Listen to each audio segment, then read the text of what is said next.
By the end of the 8th century, the British Isles consisted of many different kingdoms. Mercia was the dominant one, affecting control over many of the smaller kingdoms. But all things considered, this was a relatively peaceful period. But what they didn't know is that 1,000 kilometers away, the Nordic winds were gathering, the winds that would bring a great storm to the British shores. A storm that will shape the future of these kingdoms for the next 300 years.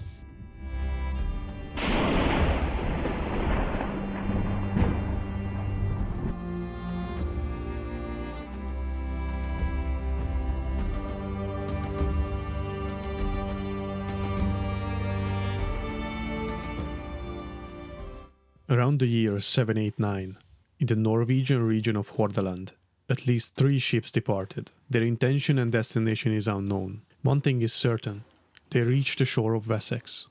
We know this from the Anglo-Saxon chronicle that mentions 3 ships arriving near the Isle of Portland. Portland is a strategically significant location as it is easily accessible by sea but relatively isolated from the mainland. This region was governed by the Reeve of Dorchester, Bedouherd. He rowed out with only a few men to greet the visitors, assuming the 3 ships were merchant vessels. This assumption would cost him his life. He attempted to enforce standard procedure, asking the men to register at the royal town, but they instead killed him and his men. The ships then sailed away, presumably after some limited plundering. This was the first Viking attack on Britain, but it wouldn't be the last. Additionally to the Anglo-Saxon chronicle, we also have Ethelwerd's chronicle as a source for this attack. Ethelwerd's chronicle is the Latin version of the Anglo-Saxon chronicle.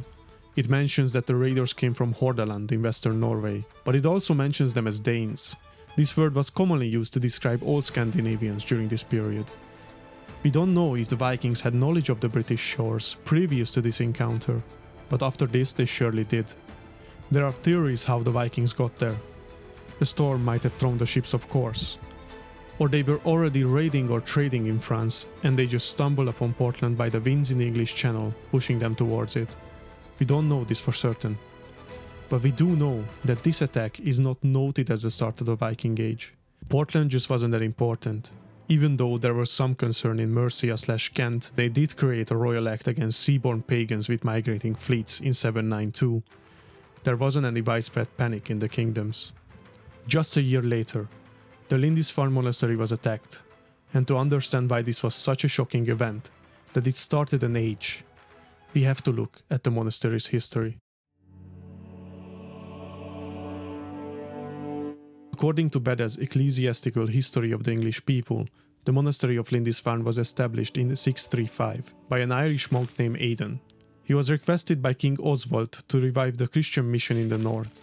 Oswald chose this location partly because of its tidal nature. Twice a day it is an island, and twice a day it is connected to the mainland, which suited the Irish monastic desire of solitude and retreat. Aidan and the Lindisfarne monks would use this as a base to go to the mainland and teach the Christian faith. They would do these journeys on foot, sometimes accompanied by the king himself, acting as their interpreter. But what changed its status was a bishop named Cuthbert. During his life, Cuthbert reformed the monastery's rules. He was a renowned seer and healer, and eventually retired to hermitage and died in 687, but 11 years after his death, his body was found uncorrupted. Because of this, the island became a place of pilgrimage, as the monastery held the relics of his bones. Throughout the years, many miracles were attributed to him, and so the Catholic Church canonized him. As the monastery grew in importance, it also did in power and wealth, receiving many gifts and grants of land by royal figures. This is how Lindisfarne became one of the most important religious sites, not just in the north, but the whole of Anglo-Saxon Britain.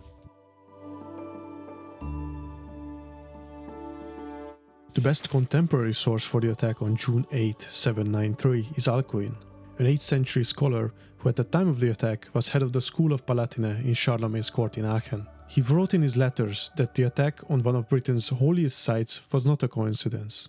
The idea that God did not preserve this holy site because of the sins of the people was more common.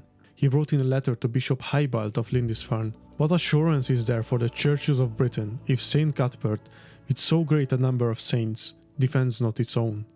Either this is the beginning of a greater tribulation, or else the sins of the inhabitants have called it upon them.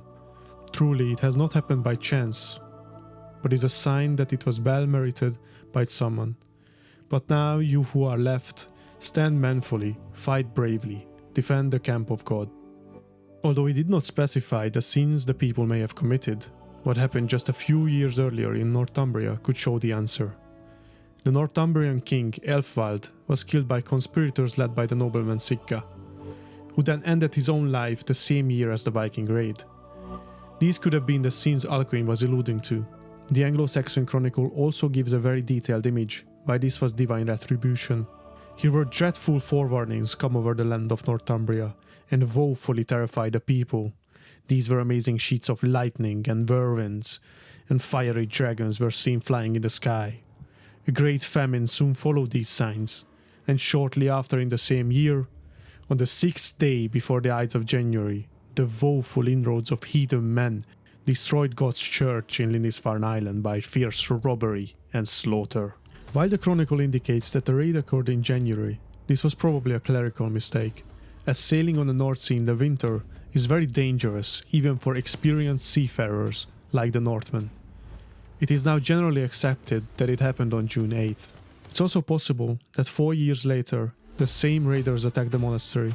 The description of how the attack occurred itself is brief. Here is how Simeon of Durham, the writer of Historia Regnum, described it 3 centuries later. In the same year, the pagans from the northern regions came with a naval force to Britain, like stinging hornets, and spread on all sides like fearful wolves, robbed, tore, and slaughtered, not only beasts of burden, sheep and oxen, but even priests and deacons, and companies of monks and nuns. And they came to the church of Lindisfarne, laid everything to waste with grievous plundering, trampled the holy places with polluted steps, dug up the altars and seized all the treasures of the holy church. They killed some of the brothers, took some away with them in fetters. Many they drove out, naked and loaded with insults. Some they drowned in the sea. This is a distant description of the event, no doubt cobbled together from other sources and stories over the centuries. But this illustrates the events most vividly. The raiders would get their hands on anything they could move easily, even taking the monks as slaves, banishing them, or even drowning them in the sea if they were misbehaving or trying to run. Alcuin's letter to King Ethelred of Northumbria describes the unprecedented nature of the attack. It is nearly 350 years that we and our fathers have inhabited this most lovely land, and never before has such terror appeared on Britain, as we have now suffered from a pagan race. Nor was it thought that such an inroad from the sea could be made. Behold the church of St. Cuthbert, spattered with the blood of the priests of God, despoiled of all its ornaments, a place more venerable than all in Britain is given as prey to pagan peoples. The news of the attack spread across the Anglo-Saxon kingdoms like wildfire, each ruler trying to scramble to bolster their defenses against the raiders. But the seeds of fear have been planted in their minds, and the attacks have just begun. The next year, in 794, there was another raid on the monastery, the Jarrow Abbey. The raiders sailed upon the Tyne River and plundered the abbey, but after that, things did not go as planned. They met resistance by Saxon forces, killing their leaders and the rest escaping by the skin of their teeth. Or so they thought. A storm subsequently arose, wrecking and sinking their ships. The ones who managed to get to land were killed by the locals. However, despite the successful defense, this raid marked the beginning of an era of vulnerability for monastic communities that would intensify throughout the 9th century. This was a big setback for the Vikings, and at first it seemed this was the end of it, as there wasn't a raid on one of the Anglo-Saxon kingdoms for the next 40 years. But this did not mean that there was no Viking activity in Britain for that time.